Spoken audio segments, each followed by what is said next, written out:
तो आज हम जिस विषय पर बात करने वाले हैं वो सच में माइंड ब्लोइंग है। साइंस, रिलीजन और मिस्टिसिज्म यानी तसव्वुफ। सुनने में लगता है ना कि ये सब बिल्कुल अलग अलग बातें करते हैं, लेकिन असल में आज हम जिस सोर्स मटेरियल को डिकोड कर रहे हैं वो दिखाता है कि ये तीनों एक ही मल्टी डायमेंशनल रियलिटी यानी बहुआयामी वास्तविकता को समझा रहे हैं। तो चलिए बिना किसी देरी के सीधे टॉपिक पर आते हैं। ठीक है, तो सीधे गहराई में उतरते हैं। सोर्स में एक बहुत ही दिलचस्प और मजेदार किस्सा है।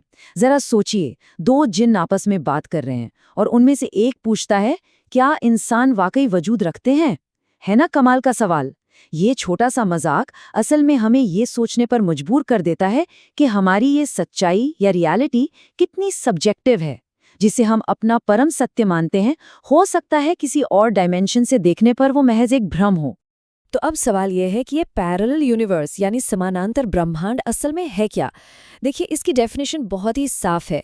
एक ऐसा एग्जिस्टेंस या डायमेंशन जो हमारी इस मौजूदा दुनिया के बिल्कुल साथ साथ चल रहा है। और सोर्स एक बहुत ही गहरी बात कहता है कि जिसे इंसान अपना इकलौता और अंतिम सच मानते हैं ना, ये फिजिकल दुनिया, वो रूहों या आत्माओं के लोक के सामने एक बहुत बड़ा इल्यूजन यानी सिर्फ एक भ्रम हो सकती है।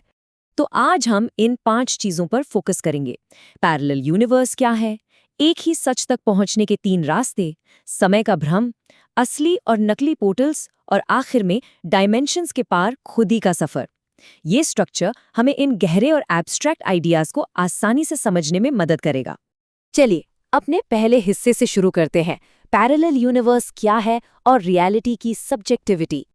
जैसा कि हम बात कर रहे थे, रूहों की दुनिया, जिसे आलम अरवाह भी कहा जाता है, इस भौतिक दुनिया को केवल एक भ्रम मान सकती है। और पता है, स्कॉलर्स हों, साइंटिस्ट हों या फिर फिलोसोफर्स, वो सब अब इस बात पर तर्क देने लगे हैं कि ये जो हमारी फिजिकल दुनिया है ना, ये कोई अल्टीमेट रियलिटी नहीं है। ये बस एक एग्जिस्टेंस है और इसके साथ साथ कई और अस्तित्व एक ही समय में काम कर रहे हैं। हम जन्म और मृत्यु को एक शुरुआत और अंत मान लेते हैं, जबकि ये बस यूनिवर्स के बीच का एक ट्रांजिशन है। अब बढ़ते हैं दूसरे भाग की तरफ। एक सत्य के 3 रास्ते और कैसे ये सभी लेंसेज एक ही जगह फोकस करते हैं। और ये चीज़ बहुत ही शानदार तरीके से इलस्ट्रेट करती है कि कैसे इंसानियत के पास एक ही सच्चाई को देखने के 3 अलग-अलग चश्मे हैं। देखिए, विज्ञान अपनी भाषा में गणित और वॉर्म होल्स का इस्तेमाल करके एक्स्ट्रा डायमेंशंस की बात करता है। वहीं धर्म ईश्वरीय ज्ञान के जरिए स्वर्ग, नर्क और फरिश्तों का जिक्र करता है। और तसव्वुफ या मिस्टिसिज्म रूह और नफ्स के जरिए आध्यात्मिक लोकों तक पहुंचने का रास्ता बताता है। नाम अलग अलग हैं, तरीके अलग हैं, लेकिन ये सभी बिल्कुल उसी एक मल्टीवर्स की तरफ इशारा कर रहे हैं। इसे एक दरवाजे के मेटाफर से समझते हैं। साइंस इन डायमेंशंस के दरवाजे खोलने के लिए मानव मस्तिष्क और टेक्नोलॉजी का इस्तेमाल करता है ना? और इसके बिल्कुल उलट तसव्वुफ क्या करता है?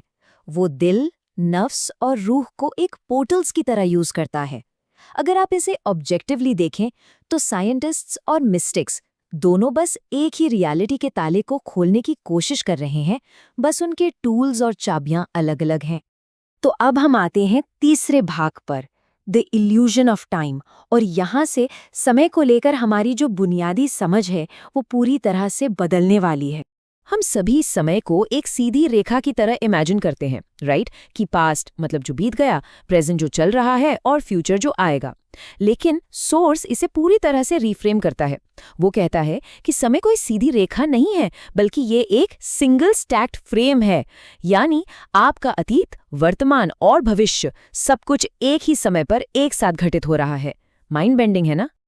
अब सबसे दिलचस्प बात जो यहाँ सामने आती है वो ये है कि जरा देखिए कैसे आइंस्टाइन की मॉडर्न फिजिक्स और प्रोफाउंड रिलीजियस इवेंट्स एक दूसरे से मेल खाते हैं। आइंस्टाइन का E=mc² कहता है कि अगर मैटर लाइट की स्पीड से ट्रैवल करे तो वो इन्फिनिट और टाइम इंडिपेंडेंट हो जाता है, यानी समय से आज़ाद। और धर्म क्या कहता है? शबे मिराज जैसी स्पिरिचुअल जर्नी में भी बुराक नाम की लाइट एनर्जी पर यात्रा करके समय के दायरे से पूरी तरह बाहर निकलने का जिक्र है। दोनों बिल्कुल एक ही फिनोमेना को डिस्क्राइब कर रहे हैं।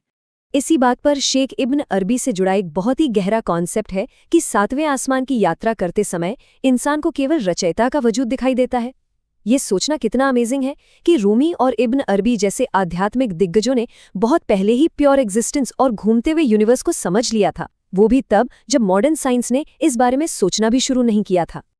खैर, आगे बढ़ते हैं अपने चौथे हिस्से की तरफ, ट्रू वर्सेस फेक पोर्टल्स और इस मल्टीवर्स को नेविगेट करने के रिस्क्स। देखिए, जहां डायमेंशंस हैं वहां इन तक पहुंचने का दावा करने वाले भी बहुत हैं।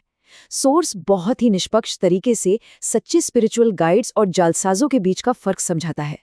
जो असली ज्ञानी है वो मल्टी डायमेंशनल लिमिट्स को समझते हुए टाइमलाइन को ऑब्जर्व कर सकते हैं, लेकिन जो फेक है वो बस प्रोबेबिलिटी और तुक्कों पर झूठी उम्मीदें बेचते हैं। सोर्स उनकी तुलना बिल्कुल ऐसे डॉक्टरों या अनक्वालिफाइड पायलटों से करता है जो झूठे क्रेडेंशियल्स पर चल रहे हैं। तो यहाँ सबसे क्रूशियल पॉइंट ये है कि इन डायमेंशंस के भी बहुत ही सख्त नियम है। टाइम ट्रैवल से ओरिजिनल एग्जिस्टेंस की ही डिस्ट्रॉय होने का रिस्क रहता है। आप करंट टाइमलाइन को ऑल्टर नहीं कर सकते। विज्ञान और तसव्वुफ दोनों मानते हैं कि अगर आपने वहां कोई भी दखलंदाजी की तो उसके सारे पैरेलल रियलिटीज में इतने भयानक और अनप्रिडिक्टेबल कॉन्सिक्वेंसेस होंगे कि आप सोच भी नहीं सकते। और इसी के साथ हम आते हैं अपने फाइनल सेक्शन पर, डायमेंशंस के पार खुदी, यानी हमारी इनर सेल्फ की ताकत। तो आखिर इंसानियत या हमारी कॉन्शियसनेस इन रियल्म्स में ट्रैवल कैसे करती है? इसके 3 स्टेप्स बताए गए हैं। पहला, अपने दिल के अंदर उस खुदी को जगाना। दूसरा, नींद और सपनों का इस्तेमाल करना। जी हाँ, सपने, ये इन पैरेलल यूनिवर्स में जाने के हमारे सबसे नेचुरल रोजमर्रा के पोर्टल्स हैं। और तीसरा, जब हमारा फिजिकल शरीर आराम कर रहा होता है तब एक ही वक्त पर किसी दूसरे पैरेलल रियल में मौजूद होना। ये पूरी थ्योरी ना जीवन को देखने का हमारा नजरिया ही बदल देती है। हम इंसान पैदाइश और मौत को बहुत हल्के में लेते हैं, जबकि ये डायमेंशनल शिफ्टिंग का सबसे बड़ा सबूत है। जन्म क्या है? बस एक पैरेलल रियल्म से यहाँ की एंट्री। और मौत कोई एंड नहीं है, बल्कि बरज़ख यानी रूहों की दुनिया का एक ट्रांजिशन है। सच तो ये है कि इंसान अमर प्राणी है जो बस डायमेंशंस के बीच शिफ्ट हो रहे हैं। अब जरा इस नंबर 7 को देखिए। सोर्स मटेरियल कहता है कि आप और हम इस वक्त जो भी पल जी रहे हैं ना, वो इसी पल में 7 अलग-अलग डायमेंशंस में एक साथ रिफ्लेक्ट हो रहा है, बिल्कुल इसी सेकंड। जो हमें इस बहुत ही प्रोवोकेटिव थॉट तक ले आता है। जरा सोचिए, अगर हमारा हर प्रेजेंट मोमेंट 7 डायमेंशंस में हमेशा के लिए रिफ्लेक्ट हो रहा है, तो क्या इंसानियत पहले से ही इसी पल अपने फाइनल जजमेंट के बिल्कुल बीचों बीच खड़ी है? ये सवाल वाकई हमें अपने हर एक पल की अहमियत को गहराई से सोचने पर मजबूर कर देता है। इस डिस्कशन में मेरे साथ बने रहने के लिए आपका बहुत बहुत शुक्रिया।